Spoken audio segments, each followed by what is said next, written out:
I can't believe how unreasonably excited everyone here is about this. I'm confused by it. I'm hypnotized by it. We applauded. The It's newsroom so applauded. strange. We were so delighted to see what I was calling the costume you were wearing on Monday, and everyone here yelled at me and said, that is not a costume. That is who that man is. And I'm like, but he looked like a journalist from the 1920s. And they're like, no, Sean Stellato is authentically Tommy DeVito's agent, and Tommy DeVito is authentically Italian. So, Sean, thank you for joining us. And please just tell me what the reaction was generally to you standing next to your star client, the player of the week in the NFL somehow. I can't even believe I'm saying this. Tell me what the last few days have been like for you as Tommy DeVito's agent. And thank you again for joining us. My pleasure. You know, it's been obviously pretty crazy, but at the end of the day, we're focusing one day at a time.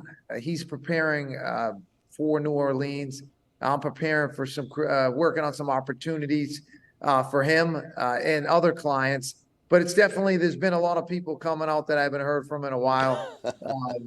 But like you said, what you see is what you get. I mean, this wasn't no costume. That's my wife. Yeah. My first life, I was from the 20s, though. She did say that. Sean, I just want you to know I had your back. I was like, Dan, don't you say that. You look incredible. Am I right that you're being inducted into the Italian-American Sports Hall of Fame this weekend? Or is that what your hat is? Yeah, you know what? I'm representing gifts from New Era. But, yeah, I'm getting inducted Friday night. So excited, very humbled, honored. I think about who came before me, my ancestors, you know, very low means from Ponte Grande and San Bias, Catanzaro, Calabria, Italy. I'm here now. This is pretty remarkable and very blessed. And I've got some amazing clients that I work with. I'm really excited for Tommy. It's crazy how it's all kind of the stars are aligned the week of the Hall of Fame induction, which is kind of cool. I'm going to ask you a very difficult question. I give you the choice and you have to answer it. And don't give me agent speak. You have to answer this question. You get the choice of either being inducted into this Hall of Fame or all the calls that you're getting from Italian sponsors and pizza companies because your client this week is going to make a lot of money and your phone has to be ringing like crazy. I give you only one of those you can have this week in a dream week. You choose one. Which is it? The Hall of Fame or all this opportunity that's coming your way for being Italian this week? You know, I would say the opportunity for Tommy DeVito, I would choose. You know, my first and foremost is a sports agent. You know, this Hall of Fame's cool. It's great for my kids and my family and the ancestors, but I'm a full-time sports agent. You know, I wear my emotions on my sleeve, and it's about servicing my clients. And I would pull that straw all day long. Sean, I have a question for you. When this gesture, can you tell me what does that mean to you? Like, this means a lot of different things to a lot of different people. We've seen it a lot in the recent weeks, and I think it's amazing. I'm married to an Italian American. This is a real, this is a real thing. She's doing Italian for us for the podcast. Yeah, and I would like to know what it means to you. The chain. Hold oh on. my God. Yeah.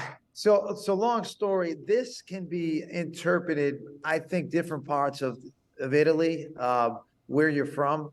But I mean, forget about it. I mean, it's really just, hey, listen to me, you Mama Luke. I mean, come on.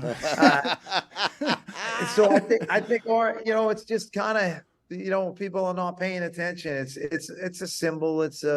I think it's interpreted differently by different Italians. But it's definitely a powerful hand gesture that Tommy's passionate about. I love it. And, I'm sure a lot of proud Italianos all over the world are starting to incorporate in their daily routine a little bit more. I think it might have been really used a lot more in years back, but I think it's the contemporary hand gesture, and we're excited for it. Well, they have an emoji too, which I think is very important. On his necklace, that's the medallion. It is that emoji, correct? No. Yes, that is correct. Yep. That's Oh, I lost you guys. We can hear you. We hear you. You hear me? Okay. That is the Italian horn, which is considered, for the Malecki. It's supposed to protect you. There's a lot of, Italians, we have a lot of superstitions, and whether it's, I have a lot of pregame rituals that I can't change up. So I'm kind of torn up for Sunday. We're trying to weigh in, but I know his dad's very superstitious and his mom, and that's something that we carry as Italians, very sacred to our hearts. Have you and Tommy DeVito ever had an argument that has escalated into genuine "listen to me, you Mama Luke"?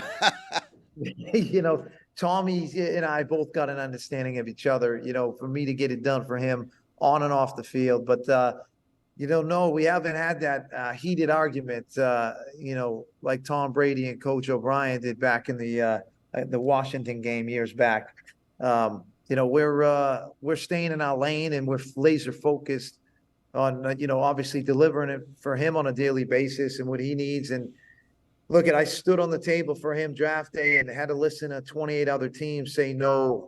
So, one thing I've kind of lived my life is the best revenge is massive success. And, just don't worry about things you can control. And I know he's locked in, not listening to all the hype. Neither am I, because at the end of the day, we're an opinion-based business, and you're only as good as your last game, as we all know that. I'm only as good as my last deal. So I got to, it's a constant evaluation process for, everybody in this business, a player as well as an agent.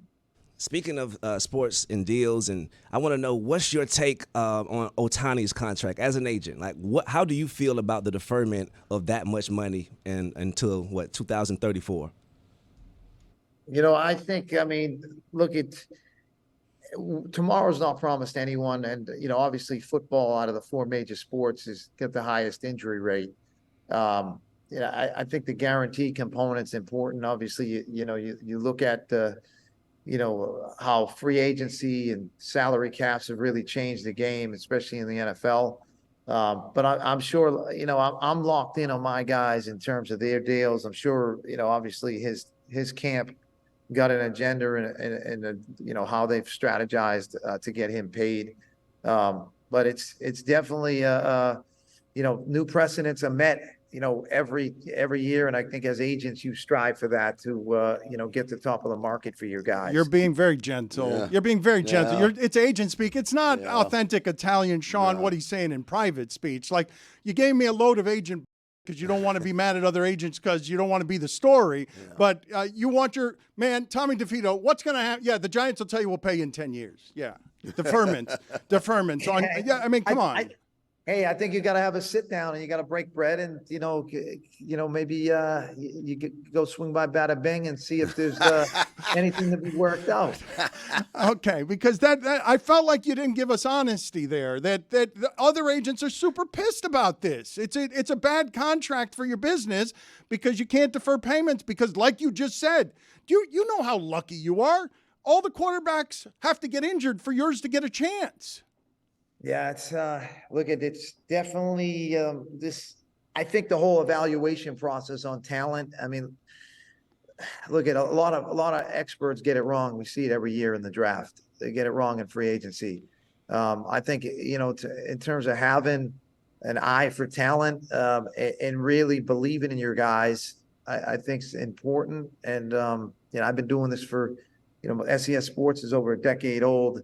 I take pride in the guys I go after, the character, the traits, and ability to want to give back as well to those in need.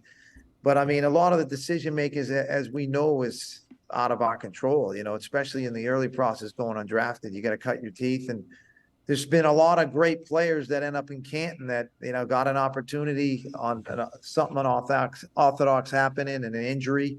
I know, Tommy was an Elite 11 quarterback. Tommy was a dark horse for the Heisman. Tommy went out to the Open in Oregon and outperformed Tua and Trevor Lawrence. So I think what he's doing, it doesn't surprise me one bit. He hasn't even scratched the surface of what he's going to become in this league. Sean, you have also maybe not scratched the surface. I don't know if people know this, but you write children's books, and you've also Yeah, and Oh, I'm you've sorry. you've just gotten blurbs from some really amazing people. You've gotten blurbs from Bill Belichick, Chip Kelly, Doug Flutie, Sean Payton. I mean, it's Buddy and the Magic Ball and Football Magic, and you also have a book, No Backing Down. Can you tell us a little bit about being an author? No, and it's also Fourth and Long, The Odds, My Journey. So you're doing a lot of writing in your spare time. You know what? I've always tried to be creative. My daughter Gianna, she suffers from juvenile arthritis, and we were in and out of Boston Children's Hospital. And I said, Gianna, what can we do to start a movement? And she said, Daddy, let's write a children's book. So she took her passion for ballet, mine for football, and we intertwined it and came up with Football Magic. And it's kind of has some Harry Potterism into it / meets the Goonies, and it's a beautiful tale. Early chapter book. So that's going to be a series. My book, No Backing Down. I've been an underdog my entire life. This story, I'll challenge any sports story ever written. It's kind of like Remember the Titans meets a team of Rudies. But the mantra of my journey is no backing down. So it's kind of cool that is the title and how I live my life every day. It's a human triumph story. It's an underdog high school football team, and let's just say it definitely got some oomph to it. All the parallels to the Salem witchcraft trials, as crazy as that sounds. And What?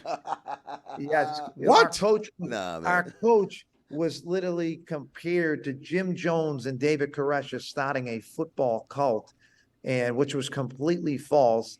He was pretty much, the coaches put their livelihoods on the line because there was a major teacher strike. They had 2 contracts, one to coach, one to teach. The administration said, if you coach, we're going to terminate you on the spot.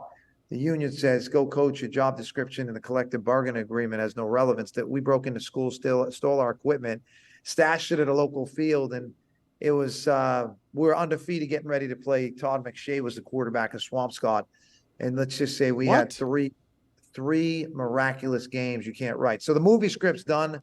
Of course. No, it's just getting started. It's getting started right now. The movie script is beginning right now. Sean, forgive me for interrupting you on this. We're up against the clock, but we will talk to you again. I have 1,000 more questions. So thank you. We want to respect your time. So thank you for being on with us, sir.